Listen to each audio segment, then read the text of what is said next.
Welcome to Stage Explorations, where we interview the theater creatives and artists from the theater world, those who perform on stage that the audience sees, and those behind the theater stage that the audience almost never sees. I am a journalist and theater fan, Buell Brown, and today's guest is... Hi, my name is Christopher Showerman. I play Sir Danvers in the concert version of Jekyll and Hyde.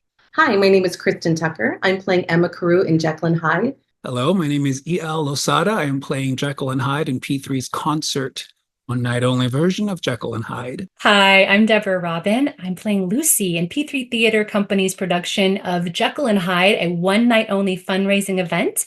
If you'd like to learn more about this special event, here's an interview. When did you first fall in love with theater, and when did you know you had to be part of the theater world? My first memory of theater, I was in a play in kindergarten, and I didn't really know what I was doing at 5 years old, but I knew that I was getting a lot of positive attention, and my classmates were laughing and cheering. So I thought, whatever this is, I want more of that.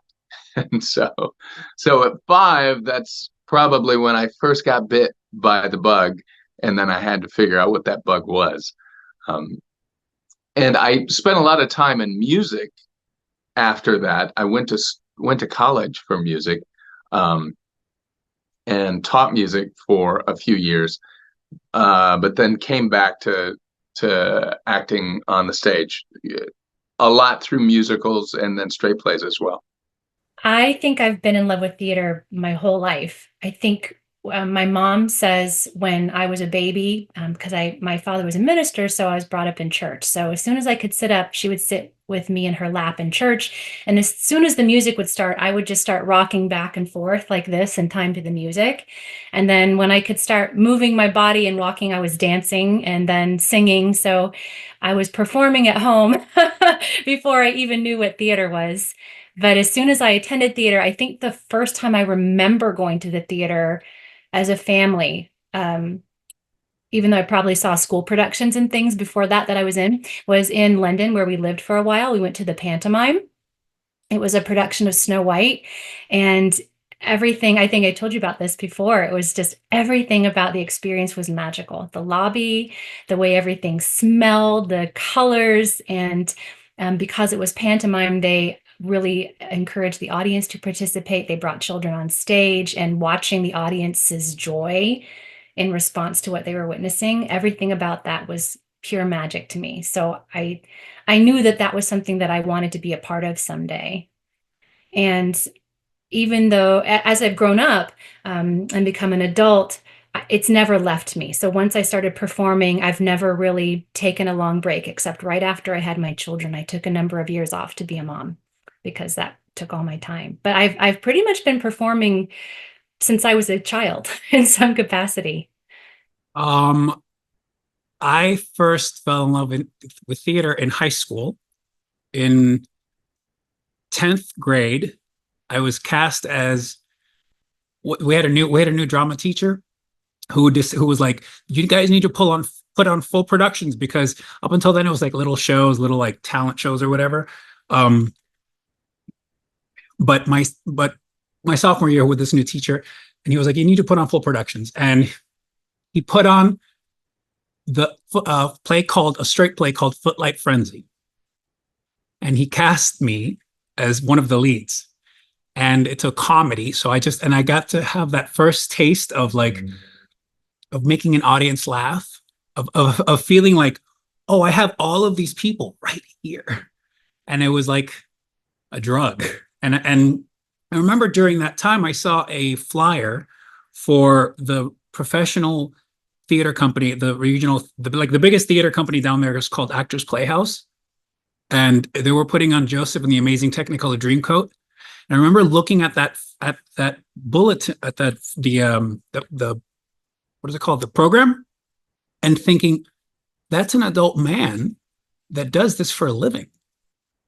I can do this for a living. Like, that's an option.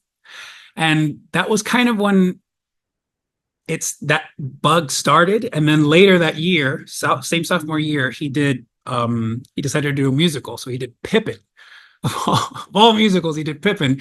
And up until that point, I hated musical theater. I thought typical Miami bro. I was like, bro, that's so stupid. You don't just break out into song. Nobody does that. But I love music. I mean, I've always been a singer and I love music. So to like those two things have always been like separate. And then so he did Pippin and I auditioned and he cast me as Pippin. And I was like, starting to work the rehearsal processor and everything. I was like, oh, wow, this is two things. I have music and acting and theater and then ever since then I was like, okay, I'm hooked. This is what I need to do. It's a passion of mine. Probably when I was little. I was homeschooled, and so my parents were very careful on what we were allowed to watch. And so I watched a lot of really old musicals, Seven Brides for Seven Brothers, Funny Girl, all those kind of things. Like that's what I watched when I was a little kid. So pretty early on, I just really loved it. Well, to add on to that, when did you fall in love with acting and singing? And when did it go from an interest to an obsession?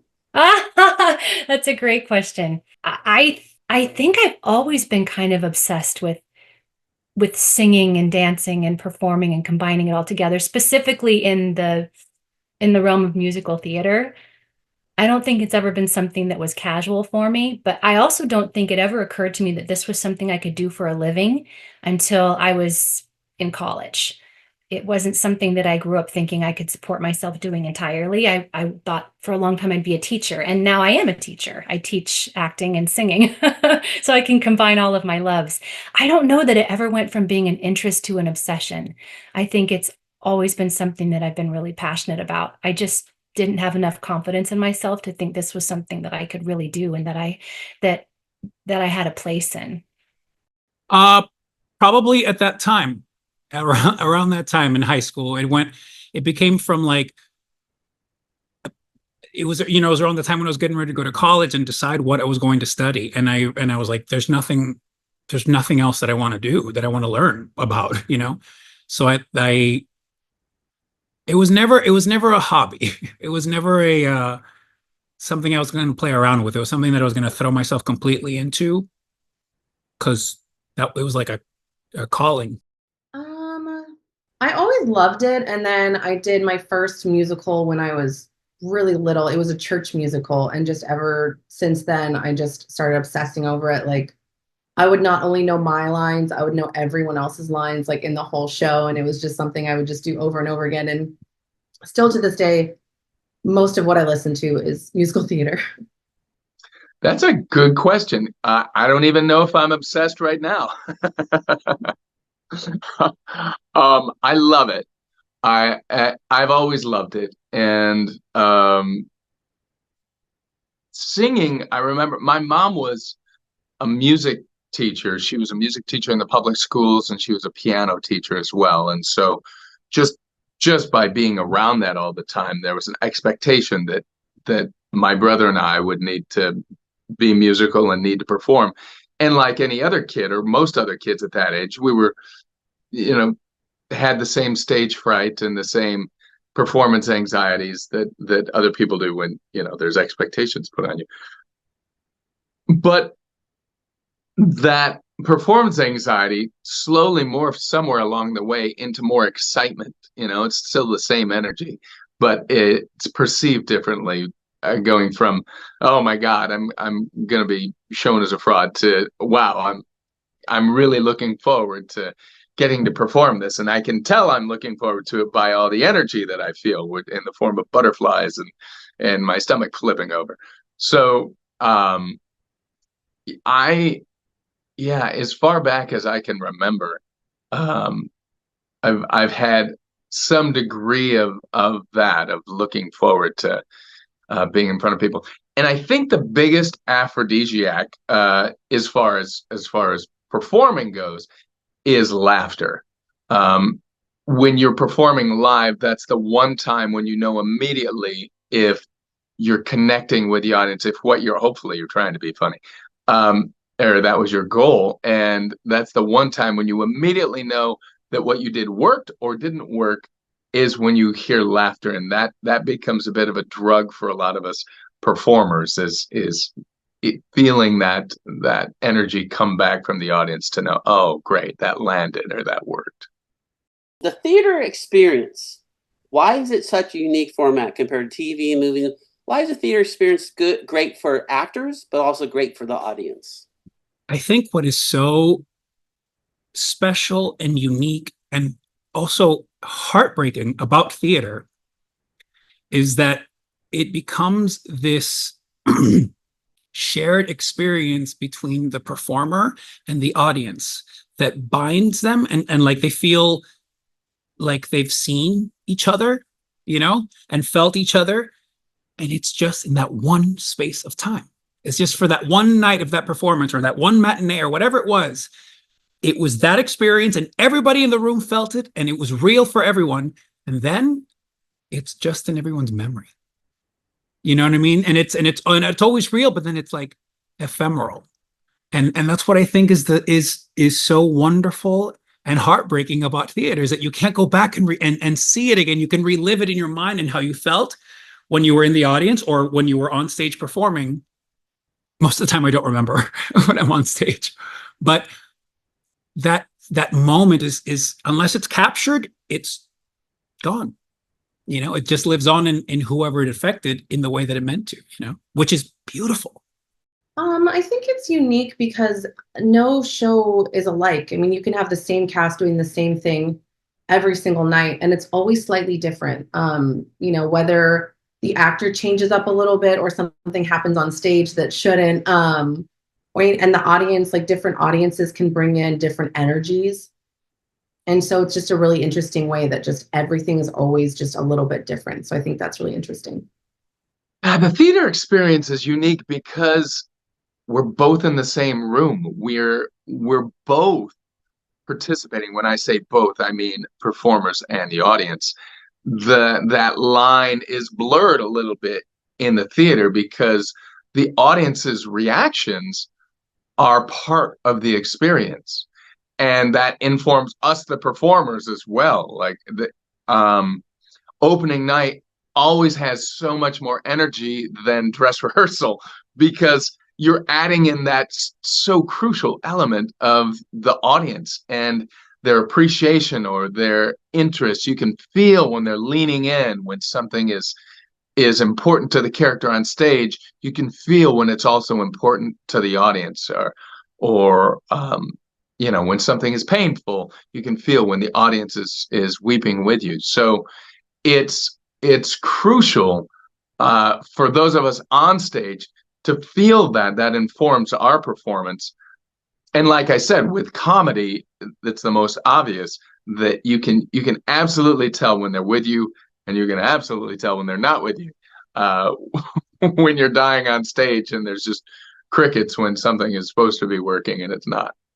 I think that's actually the answer to the question. I think that theater is such a unique experience because of the people that are involved, because there is an audience and people on stage. As performers, we're not just performing for a big blank canvas. There are real humans with emotions and thoughts and feelings who are responding to us. And even if the audience is silent, we feel their energy very much. So what is happening on stage, I feel, is very much a co-creation that we're all making together. The audience and the people on the stage and the performers. And that's why every performance is different, because what every audience is offering energetically and the people on stage, it's going to be different every time. It's a unique artistic creation that we're all in together. It's very exciting. And add on to that, musicals are even more unique part of the theater experience. Why are they so popular by both the audience and the actors? Why are they so popular? That's a good question. I think for some people, they're so popular because they're just like have a nostalgic feel. It reminds, a lot of the musicals that I listen to, it reminds me of childhood, or it reminds me of things like that. And also it's exciting to watch, and it's kind of addictive. Like you're watching them dancing and singing and doing all of that together. It's just something I think people really look forward to. Adding the element of music to storytelling, and not just background music, but actually telling the story through music, seems to, and it doesn't work for everyone. Not everyone loves musicals, but for those of us that do and are passionate about musicals, it's because that element is so primal. I think music reaches in even deeper than just words do, because the music, the melody, the arrangements, and definitely the energy of the music informs what we're saying. If you're singing a love song and the music is also giving you that feeling of the endorphin rush that you get when you're in love, or in the case of Jekyll and Hyde, the fear or the dread that might be coming from this terrifying moment or impending doom, you feel that in the music, and it heightens the emotional experience of that story. So I think that it's a magical way of telling a story, and even though it's maybe not the most natural way of telling a story, because the stories don't happen like that in real life. We don't, break out in song when we're excited about reading our new bank balance or whatever in the real world. But in musicals, we do, and we feel it that much more as an audience and as a performer when you can express it fully with music as well. Well, that's another great question. Musicals, so I've done both. I've done straight plays and musicals. And for a long time, up until I was probably in college, I did my first musical in college. And I was an English literature major. I studied theater, so classical theater like Shakespeare, Chekhov, Ibsen. And I also studied singing like opera. But I never thought that I could combine the two. I didn't think that I had a place in musical theater, even though I loved it. I didn't think I belonged there. But when I did my first musical, I realized I was able to combine everything that I loved. And I'm paraphrasing, but you've heard the phrase, something along the lines of when our emotions become so great, words do not suffice. And so we sing. And even more so, when even singing cannot suffice, we move, we dance to express how we're feeling. So I think it intensifies everything that's happening on stage. When we sing a song on stage, it's because simple words alone are not enough to express how we're feeling. So we have to sing it. I think musicals have, like, a well-done musical has that capacity to reach every note that a person could possibly want to feel in ways that are quicker than a straight play, I think. When a straight play has to do it through dialogue and through, lighting and through mood and through the acting and directing and all of that stuff, a musical can just cut through so much because it's got the music. And the music cuts right to the heart. So whatever the composer intended you to feel, you're going to feel subconsciously, whether you want to or not, because it's there in the music, And I think that's what makes it such a universal and kind of an addicting thing. I have many friends that are just like addicted to going to Broadway shows, and they'll spend, so much money because they go seek shows regularly. And that's like just part of their thing. They used to be performers, but now they just love it so much that they have to continue to do this. There's something very addictive about seeing a performer shine in what they do and give you that experience of like, I feel seen and I am blown away and I am inspired and all of these things. That feeling, that live feeling, that, again, like I said, is ephemeral because it passes after that night is gone, but it stays with you. So what do you got to do? Go back and go see another one and go see another show and see another performer, get addicted to another performer, another feeling of like, wow, this person is bearing their soul on that stage. I need more, Tell us about the P3 Theater Company. Why do you like working with this theater company, and why is it such unique theater to work with? P3 has been such a great company for me in particular, because first off, I love working with John. He is a performer himself, so he knows from both sides of the stage how things are going to work, and I trust that we're in good hands when we're working with John Peterson of P3. And this will be my third thing that I've done under P3 now. And John is fearless with tackling some of the biggest and most daunting tasks, like Jekyll and Hyde. Jekyll and Hyde is a huge undertaking.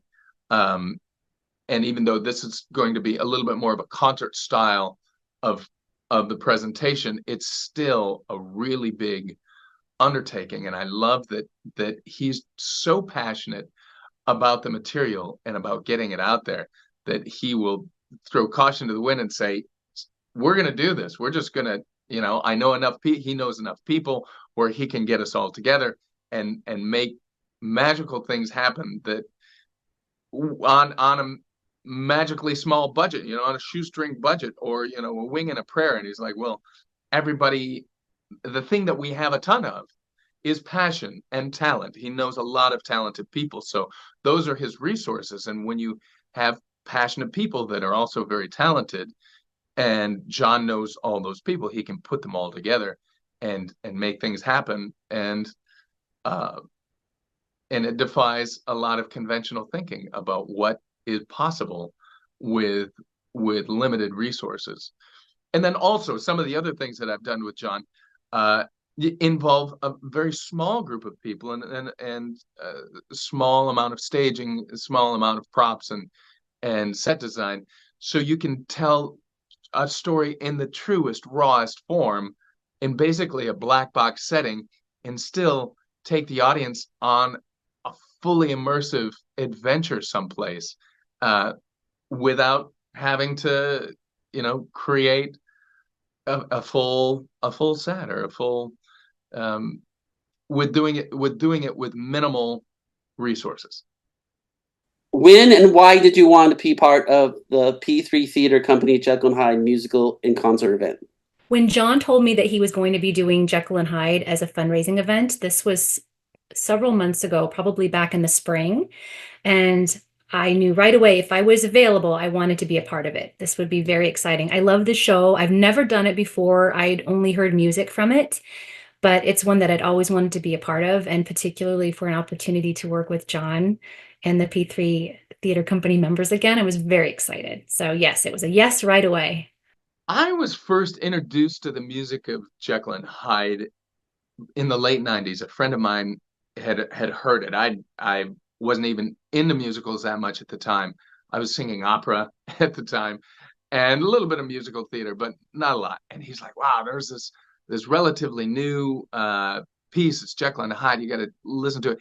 And it was amazing. It's especially the role of Henry Jekyll, which would have this incredible breadth of demand, from having to sing high and beautiful to having to go into this Mr. Hyde character in the course of a phrase where you'd have to embody one character and then another, all with your voice, and the music supports that. And it was mind-blowing at the time to hear this music, and it was very moving. Even to just close your eyes and listen to the music, it was so moving. So it was always in my head that I would love to be a part of Jekyll and Hyde. And I actually this summer had just had a conversation with a friend. He said, well, what would you love to do? And I said, well, one of the things I'd love to do is Jekyll and Hyde. And then almost as if on cue, a few days later, John reaches out and says, oh, by the way, we're doing Jekyll and Hyde, and I'd love to have you be a part of it. I play Sir Danvers in this production, and even though it's not nearly as demanding of a role, which I'm actually grateful for at this time, it's great to just be a part of that storytelling, especially in this concert fashion this time around. So I'm very, very grateful for that. I heard about it from John. I worked with John once before. We did Jekyll and Hyde together at a different theater company. And we just got along really well. So he told me that he was starting a theater company. This was years ago. And so he reached out a bit ago and asked me if I'd like to be a part of it. And I jumped at the opportunity. He's such a sweet guy, and we have so much fun together. And I was excited to work with him again. I think it's going to be 20 years ago. John Peterson and I did the regional production, a regional production at Stage Door of Jekyll and Hyde, and it was one. I think I hadn't been acting professionally for like not for very long, so it was one of my second leads, I think, and they actually had to recast a lot of the leads and make them younger because I was like 22. But that experience working, there was something about that production of Jekyll and Hyde with that, and John kind of feels the same way, that it was very special working with our director, Kathy. May she rest in peace. She had so much faith in me personally, and in everything that we could do as a company. And that something about that production felt special. It felt like this heightened experience of what everything that musical theater could and should be. So when John asked me to do the concert, if I would be part of the concert, I was like, absolutely, absolutely. To get to dive into that role again, which is what I consider like the Eva Peron of male characters. Absolutely. Yeah, count me in. I want to see what I can bring to it now, 20 years later, to see what I've discovered. And it's a lot. I've discovered a lot. Tell us a little more about your character, the beginning of the story, the atmosphere that's about to happen at the beginning of the story with your character. So the setup, the story takes place in the late 1800s in England, and my character, Sir Danvers, is an aristocrat. He's well off. He's well-to-do. He has a beautiful daughter that is engaged to be married to Dr. Henry Jekyll. And Jekyll is a very well-respected and renowned for his brilliance doctor, and also renowned for his good heart. Like, we all trust him and believe that he wants the best for humanity. So the fact that my daughter is planning on marrying him is a big boon for the family. We all love Henry and his work and his passion to make life better for everyone. But it's, of course, that passion that gets everyone in trouble in the end. So that's sort of the setup going into the story.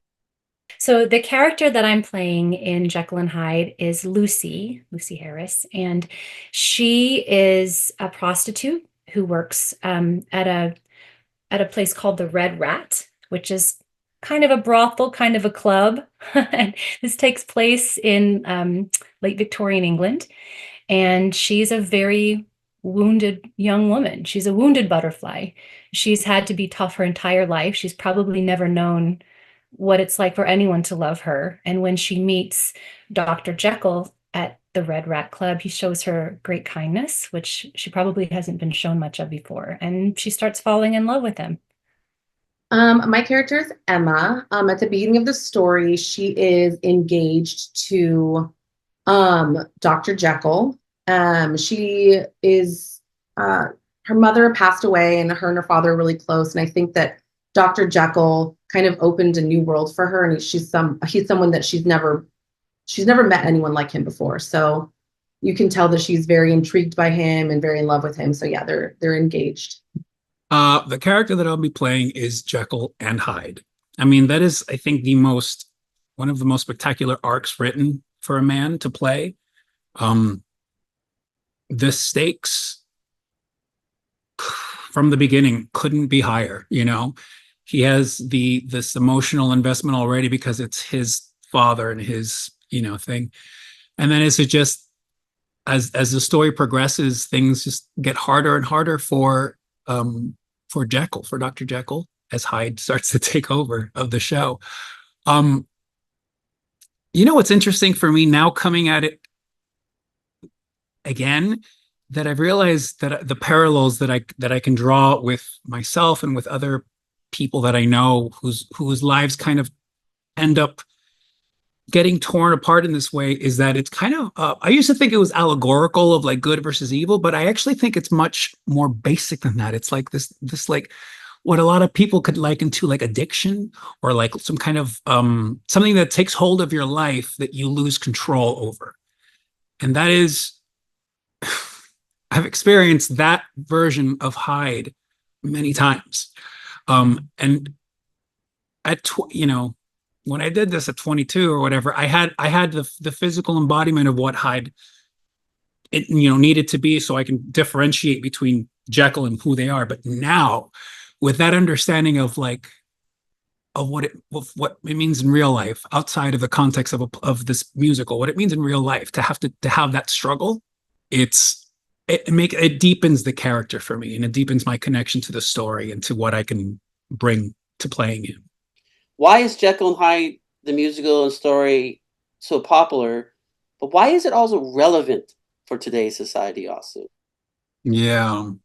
I think it kind of has to do with what I was referencing earlier. That first of all, the music is just, it's so glorious. The score that Frank Wildhorn wrote for this is just, I'm listening to it, and the songs get stuck in my head. The different hooks and the different things. I'm just like, it's such glorious score, and it's like written for singers. The one thing I'm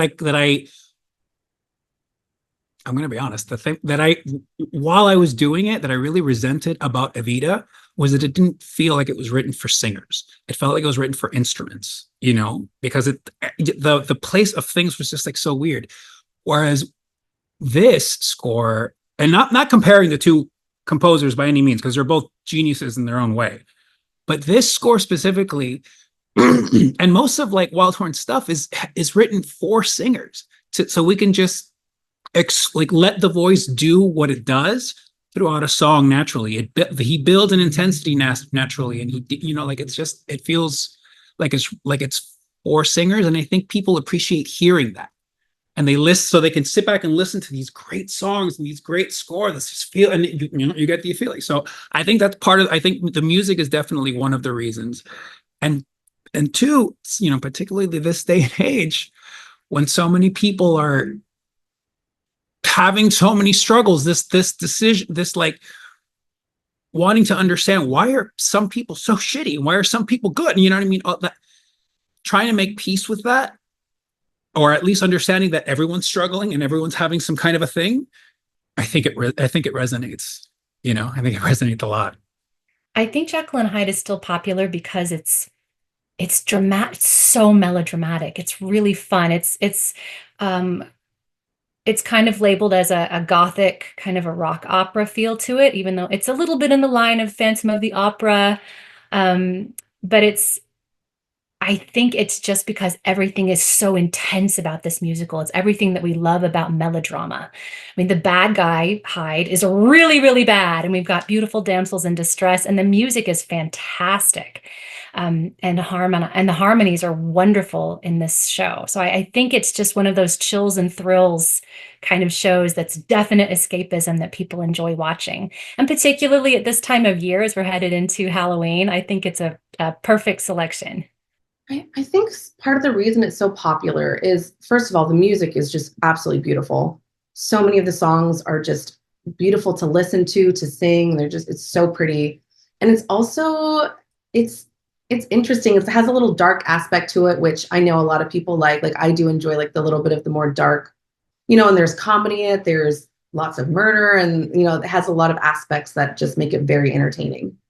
And I think that it just has some things that still, one of the songs just talks about, or a big theme of it is how, everyone is good and evil. And I think that's, very true. Like, we all have good sides and we all have dark sides. And, hopefully most of us are trying to live on the good side. But yeah, I think that is relevant today. What a fun question. Jekyll and Hyde is relevant today because it unmasks, and very frankly, so in some of the music, there's a great series of songs, all called Facade, which unmask all of us. we all have a part of ourselves that is just more polite to keep hidden. Our id, if you will, that animalistic drive that keeps all of us going. And then we have our civilized front that we like to put out there, and that we like to share the certain mask with each other to go, I'm a good person, or I'm very smart, or I'm interested in the well-being of my community.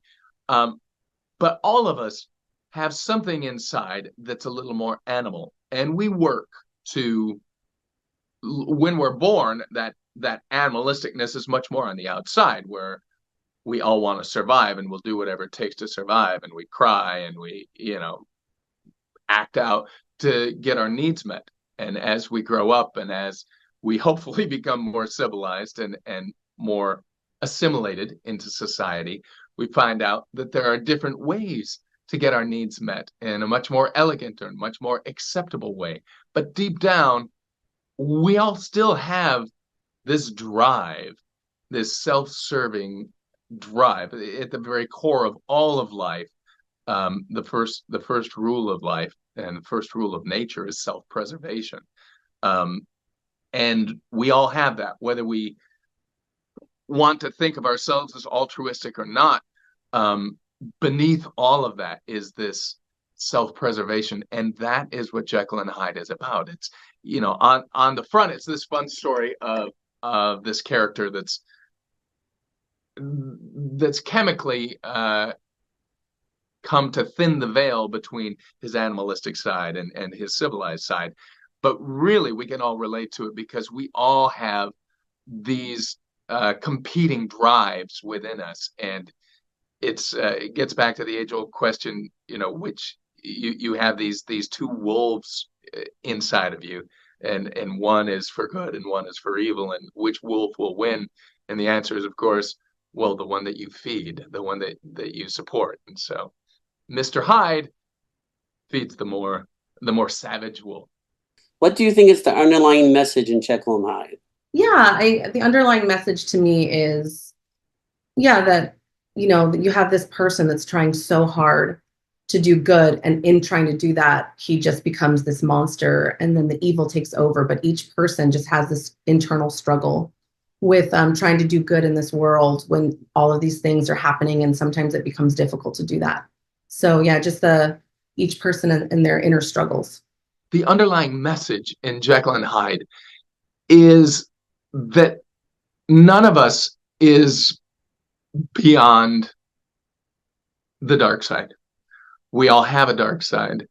And it's easy to point at Dr. Jekyll and go, oh, look, he's the monster.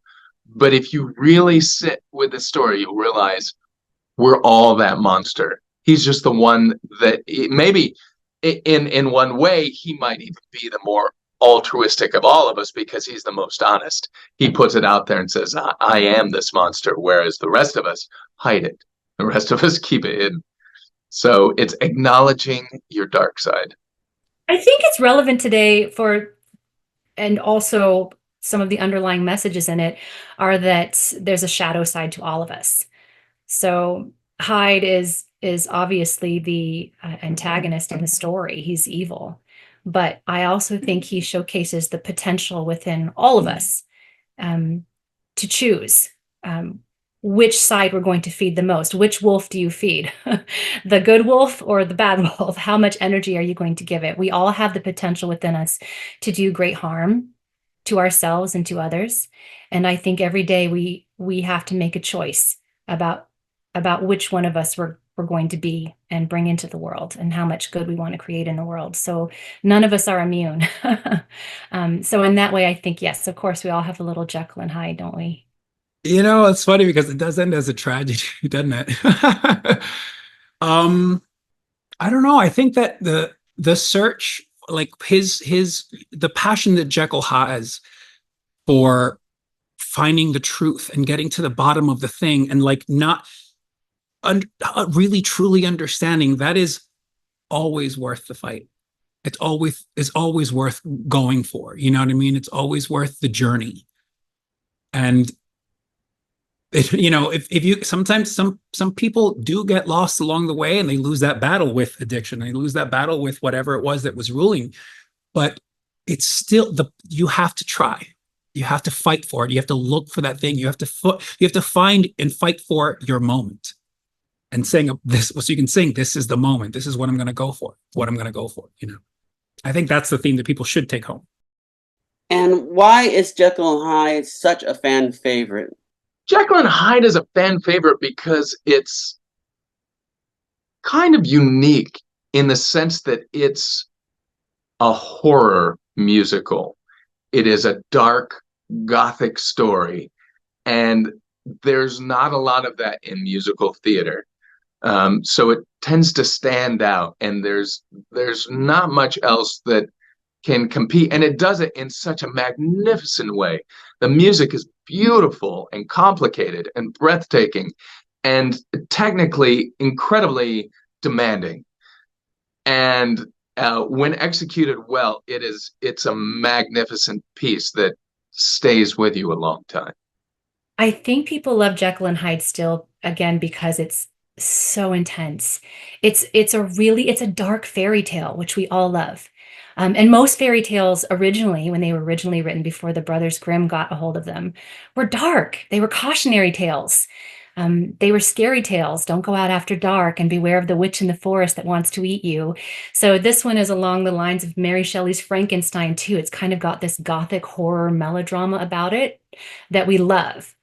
And it's set in Victorian England, but also it's a little anachronistic because, of course, the music is poppy. And I think that's probably why people are so drawn to it. It's just so dark and eerie and mysterious and chilling and thrilling. I think it's one of the favorites because to me, it's the music is beautiful, and I don't think there's a lot of very glitzy and glamoury shows, which I love. I love all that kind of stuff, and very happy shows. And then this one is just very dark, and it has like a dark sense to it. And I don't think there's as many of those. So I think people are kind of like interested in stuff like that. And the story is just very interesting. I think it's those songs, these universal themes, those sweeping melodies, the singing, I think it'll never not play. I think.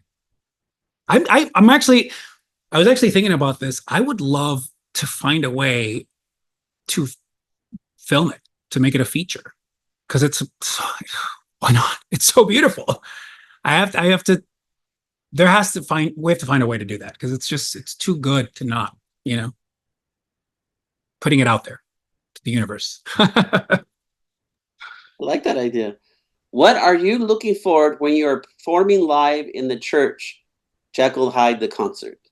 Well, the things that I'm looking forward to when we're actually performing in the space, because we haven't rehearsed at this point. At this point, while we're doing this interview, we haven't yet rehearsed in the space in the church. And one of the things that helps to make that experience is the actual space that we're in. So one of the things that I'm looking very forward to are the acoustics of the room and the feel of the room. And because Jekyll and Hyde is such a big idea and a big musical, and the music itself is big, to have a big space to fill with that music it's such a great playground to tell this story. So that space alone, and especially that we're in a church, and this is a Gothic story, it seems to fit perfectly to put it in a church. And then, of course, adding in, as I've said before, the element of the audience makes every performance that much more rewarding. I'm most looking forward to two things: the actual experience itself, when everything magically comes together with the costumes and the lighting and the cast, because especially the cast will be rehearsing separately to a large degree, because we live in different parts of Los Angeles. So a lot of the cast and ensemble are rehearsing in Long Beach, and some of us are rehearsing in Los Angeles. So we'll actually not be separated by distance anymore. So I'm looking forward to seeing everyone and working with everyone. And the second thing would be, the most important ingredient is having an audience there. It wouldn't happen without them. So I'm looking forward to having friends and family and meeting new people who are maybe seeing a P3 production for the very first time, maybe seeing Jekyll and Hyde for the very first time. So I'm really excited to see the two elements combine. Well, one of the things that I'm looking to is to forget the fact that I'm in a church when I sing twice with Satan himself by my side. That's what I'm looking to just forget that I'm in a church singing that. Just kind of like let that go. But honestly, I'm looking to connect with that audience.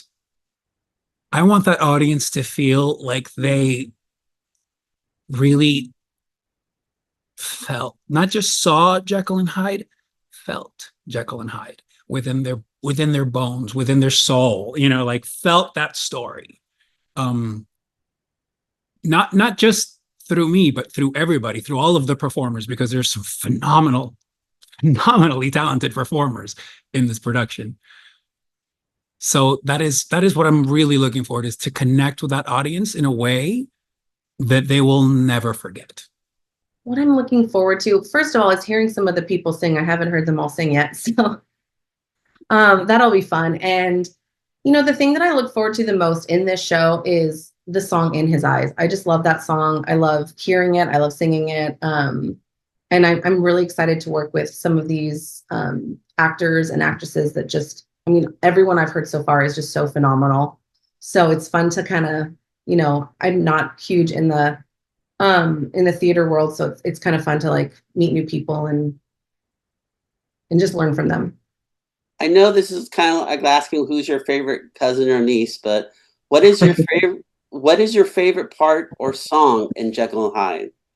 My favorite song in Jekyll and Hyde is "I Need to Know," because it talks about the passion before things go wrong, and it shows the crazy that is required to break new ground in the face of naysayers and doubters, and sometimes you do have to throw caution to the wind. So I love that song, "I Need to Know," that Henry Jekyll sings about discovering these secrets that have so far been hidden from humanity. That's a good one. I love "I Need to Know." I love that song.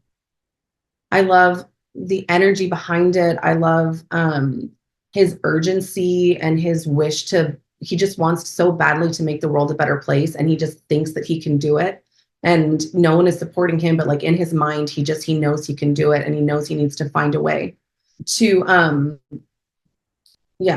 help his father in a lot of the scripts, but I know a lot of the scripts are different. Oh, that's a good question. I think my favorite song in Jekyll and Hyde is a duet called "In His Eyes." And it's a duet that my character Lucy sings with Emma. Emma is the ingenue love interest of Dr. Jekyll. She's his fiance. And Emma and Lucy sing a song about Jekyll, and it's beautiful, beautiful song. That's probably my favorite one. The thing that I look forward to the most in this show is the song "In His Eyes." I just love that song. I love hearing it. I love singing it. "In His Eyes" is just the music and the melody to me is just, it's so touching. And I love the two different angles that the two women are coming from. You have Emma, who is engaged to Jekyll and she knows him, but all of a sudden she's seeing this person that she doesn't know and she feels like she's losing him. And part of her is like wondering if they can get back what they had. And then you have Lucy, who's lived a really hard life, and Jekyll's the first person that's shown her this kindness and tenderness. And they're just both yearning for this person. And I just think that the way that the vocal lines cross over is just so stunning. Oh, that is a hard one. Oh, man. It keeps going back and forth. Sometimes it's stuff that I sing, that I get to sing, and sometimes it's stuff that I just hear because the hook is so good. Oh, man, I don't know. I think it's like at any given moment. Well, tell me. Yesterday was "In His Eyes." Well, repeat that again. Tell me the two you love the most. Oh, man. Okay. This is so hard. Okay, "In His Eyes" is just it's such a beautiful song. But I also love the confrontation The confrontation is such a, for me, it's the epitome. It's like all of the work, the acting and the exercise and everything coming together, culminating into one thing, one performance. And it also for me, it's like, if I get through that, I'm done. I've gotten through the whole show. The confrontation is the last big 11 o'clock number. And if I get through that, I'm done. But I love it. I love because it pushes me, you know, it's what makes it feel like the Eva Peron of male characters. It's like, just when you think you're done, you still have to give one last, So maybe that, I don't know. There's so many. Honestly, there's so many. I could keep going on. Like now somehow I've got to get back to the place where my journey started. That's such a beautiful melody. That melody kept getting stuck in my head as I was started listening to the soundtrack again. Just kept getting stuck in my head over and over again. They're so passionate and so fun to sing and so satisfying, That's one. I don't know. I can't. Okay, well, those are my top three. Very important question. Why must the theater community, Jekyll and Hyde fans, music lovers come see the P3 Theater Jekyll and Hyde in concert one night event? Well, first of all, it's just one night. So this is an absolute golden opportunity to come and see a bunch of incredibly talented people come together and create this beautiful, beautiful work of art that's going to be Jekyll and Hyde. So I think the energy in the room will just be off the charts. It will be a very special night with a lot of wonderful, kind, dedicated, and talented and experienced people pouring their energy and talent into this one production. So I think it's going to be a very magical and thrilling evening. Because you will never forget it. You will never forget it. It's going to be an experience you will never forget. That's all I can say. I definitely think people should come because it's super important to support local theater, and John is such a great guy in supporting his theater, but also it's just so far, everyone is just so fantastic that I've seen. I think it's just going to be a great night of really beautiful singing and music, and I think it'll just be a really fun night. The reason that you need to come and see Jekyll and Hyde is that it's a one night only event. And so therefore you get one chance to see this unique iteration of this really special piece. There is a lot of talent that John has put together, and it will only be together for this one performance of Jekyll and Hyde in this concert version. So it's your one opportunity to get to hear EL playing Jekyll, and to get to hear what John has put together with his musical direction, Christy, with her directing on it, and the rest of us that are filling out the cast. It's your one chance to get to hear this special amalgamation of talent on this amazing piece of music. Tell us about the P3 Theater Company. Why do you like working with this theater company, and why is it such a unique theater to work with? P3 has been such a great company for me in particular, because first off, I love working with John. He is a performer himself, so he knows from both sides of the stage how things are going to work, and I trust that we're in good hands when we're working with John Peterson of P3. And this will be my third thing that I've done under P3 now. And John is fearless with tackling some of the biggest and most daunting tasks, like Jekyll and Hyde. Jekyll and Hyde is a huge undertaking. And even though this is going to be a little bit more of a concert style of the presentation, it's still a really big undertaking. And I love that he's so passionate about the material and about getting it out there that he will throw caution to the wind and say, we're going to do this. We're just going to, I know enough. He knows enough people where he can get us all together and make magical things happen that on a magically small budget, on a shoestring budget, or a wing and a prayer. And he's like, well, everybody the thing that we have a ton of is passion and talent. He knows a lot of talented people, so those are his resources. And when you have passionate people that are also very talented, and John knows all those people, he can put them all together and make things happen. And it defies a lot of conventional thinking about what is possible with limited resources. And then also some of the other things that I've done with John involve a very small group of people and a small amount of staging, a small amount of props and set design, so you can tell a story in the truest, rawest form in basically a black box setting and still take the audience on a fully immersive adventure someplace without having to, create a full set or a full with doing it with minimal resources. I love working with P3 Theater Company because of the people involved. Every single one of them are an absolute jewel. Everyone is very kind and professional and thoughtful and enthusiastic. And everyone is incredibly multi-talented and wears all the hats. So just about everyone who's involved with P3 is a performer and a singer and a dancer and a producer and a director. Like, everybody is coming at this project from many different angles.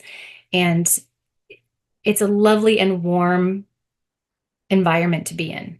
Everyone's very supportive of one another, very thoughtful. And I always feel like I'm getting a warm hug when I walk into a room with the members of the P3 Theater Company.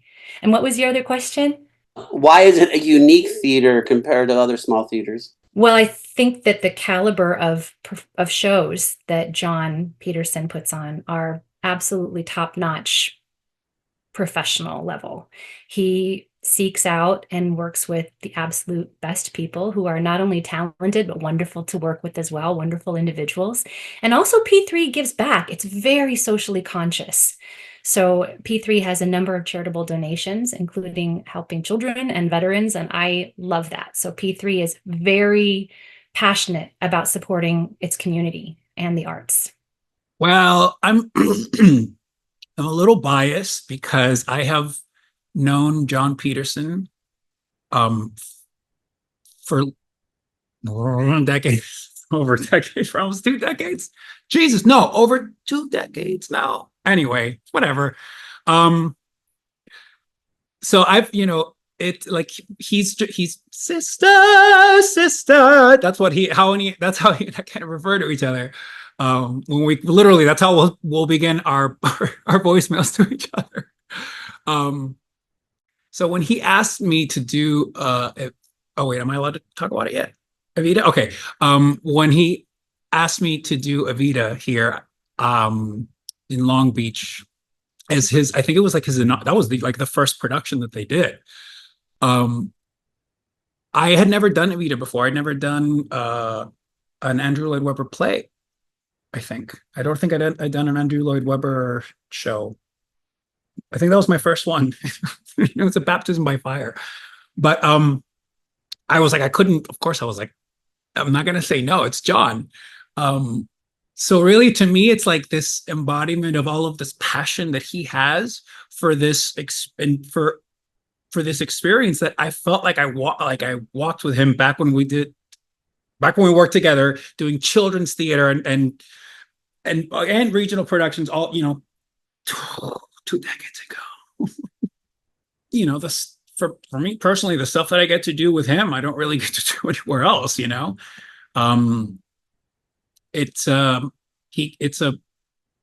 There's an encouragement and a breadth of support that he creates, and an environment of like everybody wants it to win. Everybody wants the thing to be the best, and that's curated because of John. You know what I mean? And that's just the kind of how it feels to work there. So, personally, I might be biased, but I love it.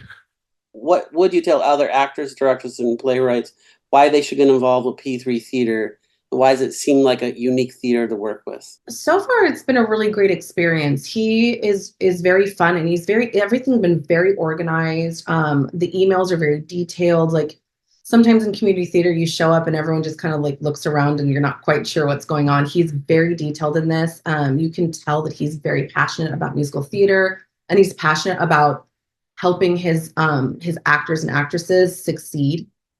And he listens to people. There are sometimes that directors can hover a little bit, and this time, for example, The Sopranos were having a little bit of a hard time finding a line, getting it right, and I was like, you know what, move on, and I'll have it by tomorrow. And me and the other girl, and he did. He was like, okay, sounds good. And that trust that he had in us to be able to do it on our own is not always what you get from directors, and that was really nice. Because do you want your work to grow? Do you want your work to flourish? This is the company to do it with. They've got the artists, they've got they've got John. What else? What do you need? This is the company that you want to grow your work with. I think P3 is incredible at nurturing its members and bringing out the absolute best in every single person, whether they're performing on stage or assisting off stage. I think that John Peterson, this is his company, P3, I think he has an absolute gift for knowing how to bring out the absolute best in each person and discerning their talents and their energy and their capabilities and their personalities, and casting his shows that way as well, like bringing out the absolute best. Even I think John is wonderful at surprising people with what they're capable of. So I think if someone is looking to work with a theater company to be involved in some way, this is a wonderful place to do it. P3 Theater Company it operates so lightly that it can maneuver in and out of different situations very quickly. And I think it's a great opportunity for creatives to get to try a lot of different types of material, because like I said before, John is fearless about tackling different undertakings, and he's also very supportive in collaborating with other creatives. So when you're working with John, it's not just the John Peterson show. It's John pulling the best out of everybody, whether he's the director or he's just there. He encourages everybody to bring, and that's why you're there. And he knows that he's brought you in or hired you in because he already believes in your artistic ability and talent, and he wants you to express that. And isn't that what we all want as creatives, is to express that spark that we want to share with the world? And I always ask these questions, as you know, ticket sales don't cover the cost of a production or a theater. Why are theaters like P3 Theater Company so important to the community and need the help and support from the local community? I mean, to provide art and to provide performance and experiences like what will be the Jekyll and Hyde concert, that that doesn't pay for itself. That needs this. This is all a benefit. So none of the performers are getting paid. We're doing this because we love John, because we love the theater company, and because we believe in this. But it takes money. It costs money to run productions, lights, and people, the people that run backstage, pay the actors, because actors also deserve to get paid. That stuff needs support, needs the help of people who can and who are moved by it. Those are the ones that we need and want the help from. We don't want the money from the people that can't afford it. We want the money from the people that can and are moved by it. That's what's necessary. Well, I would say one of the reasons that it's worthwhile to support P3 Theater Company is the excellent caliber of its shows, the incredible productions that it brings forward, but also something that I mentioned earlier, and that P3 cares about the community. and it gives back. Like John will give back absolutely every opportunity that he can for children, for education, for veterans, for the arts, and he's also incredibly really supports his arts community, other theaters. He's not stingy in holding all the talent or resources to himself. John really believes that when one succeeds, everyone succeeds. So he's very invested in supporting his theater company, but yes, all the other theater companies that he's met and worked with and knows of. He wants to support all of them because the arts are such a valuable part of our lives, and theater is worth keeping alive, especially post-pandemic. Small theater companies like P3 are very special, and sometimes we don't even realize how lucky we are to have these small independent companies until they're gone, because you realize if you rely just on the huge productions that come through town, maybe the big tours that come through town, and you get a very limited and very mainstream view of what's out there. So we might get the same thing over and over again with the larger companies, because they have to hedge their bets on what they can. Those are very expensive productions, and they have to make sure they can make their money back. And first and foremost, the larger companies are a business. They're for profit, and they choose their material based on that. And although the smaller companies need to make a profit too, because they are smaller and can operate much lighter, they can take bigger risks, and they can bring a bigger cultural palette and a cultural offering to communities like this. So it's important, A, to go see companies like P3, because you're going to get a wider view of what's available and what's out there. You're going to walk away culturally richer than you were before. But B, it's important because we want to support those small companies, because without those companies, you're stuck with the mainstream stuff that comes through. And no shade to the big companies that stay mainstream. They have to make a profit. They can't afford to take risks like companies like P3 can. And so support companies like P3 that bring you a wider palette of cultural offerings in your theater world. Hi, I'm Deborah Robin. I'm playing Lucy in P3 Theater Company's one-night-only fundraiser event for Jekyll Hyde, the musical. It's going to be an incredible, inspirational, inspiring, passionate night. It's going to have some of the most talented actors in the Los Angeles area pouring their hearts and souls and voices into this production. It's going to be absolutely magical and thrilling, and I can't wait to see you there. My name is E.L. Losada. I am playing Jekyll Hyde in P3's concert version of Jekyll Hyde.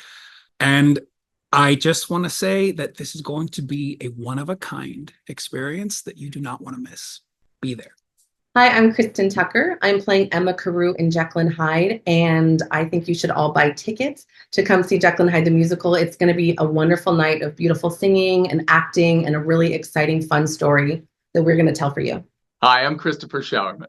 I play Sir Danvers in the P3 production of Jekyll Hyde, the concert version, on October 26th in Long Beach. Come to see it because it's your only chance to see it. We'll see you at the theater.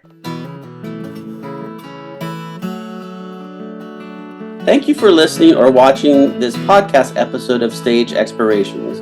To learn more about the theater creative and more theater creatives and artists on Stage Explorations, go to www.stageexplorations.com. Once again, that is www.stageexplorations.com. There is no space between stage and explorations. You may find more videos, podcasts, and information about this theater creative and other theater creatives and artists on Stage Explorations YouTube channel. Looking forward to seeing you in the theater.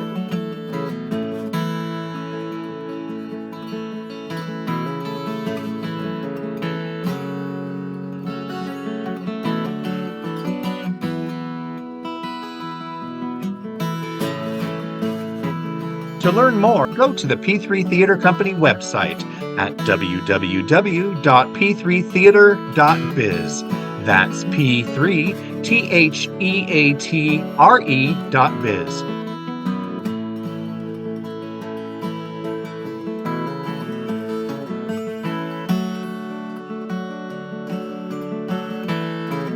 To learn more, go to the P3 Theater Company website at www.p3theater.biz. That's P3THEATRE.biz.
Thank you for listening or watching this podcast episode of Stage Explorations. To learn more about the theater creative and more theater creatives and artists on Stage Explorations, go to www.stageexplorations.com. Once again, that is www.stageexplorations.com. There is no space between stage and explorations. You may find more videos, podcasts, and information about this theater creative and other theater creatives and artists on Stage Explorations YouTube channel. Looking forward to seeing you in the theater.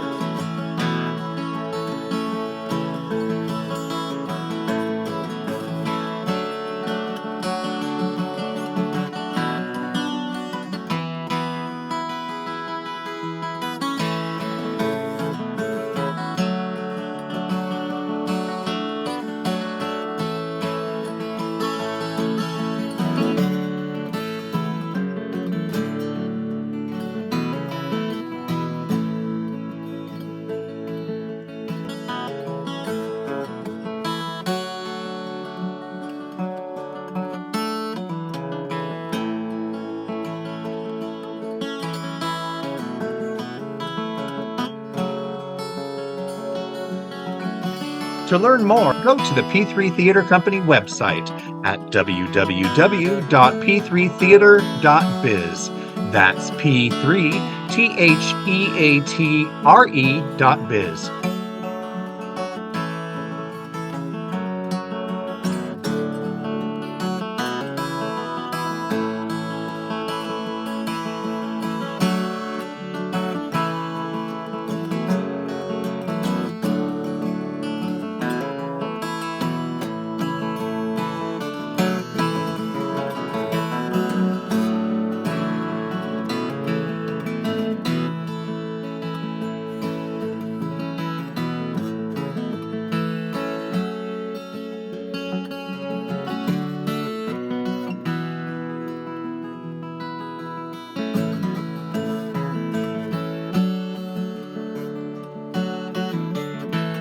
To learn more, go to the P3 Theater Company website at www.p3theater.biz.